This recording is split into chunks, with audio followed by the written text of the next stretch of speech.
এই মুরগিগুলো অল্প অল্প করে খাবার খাচ্ছিল, কিন্তু তখনই এই শয়তান পাখিটা নকল মুরগি সেজে সেই সবগুলো খাবার একবারেই খেয়ে ফেলে।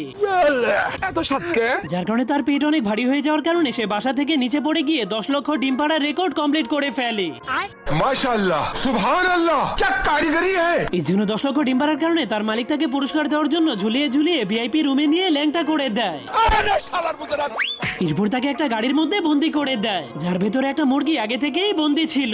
কিন্তু তখনই পাখিটা জানলা দিয়ে বাইরে তাকালে বুঝতে পারে তাদের মালিক তাদেরকে পুরস্কার দেওয়ার কথা বলে মানুষের খাবার হিসেবে বিক্রি করে দিচ্ছে। এই জন্য সে অনেক রেগে তার মালিককে উচিত শিক্ষা দেওয়ার জন্য তার ঠোঁট দিয়ে গাড়িতে একটা ফুটো করে দেয়। এরপর সেই মুরগিটাকেও সাথে নিয়ে আবারও সেই ফার্মে চলে যায়। সেখানে গিয়ে সে সবগুলো মুরগিদেরকে তাদের শয়তান মালিকের সব সত্য কথা খুলে বলে, কিন্তু কেউই তার কথা বিশ্বাস করে না, কারণ সেখানে তাদের মালিক চলে এসেছিল। যার কারণে পাখিটা সেই ল্যাংটা মুরগিটাকে আনলে ল্যাংটা মুরগিটা সব সত্য কথা বলে দিলে সবাই তার কথা বিশ্বাস করে নেয়। এরপর মুরগিদের পুরো টিম মিলে তাদের শয়তান মালিককে গরম গরম ডিম দিয়ে আক্রমণ করতে শুরু করে।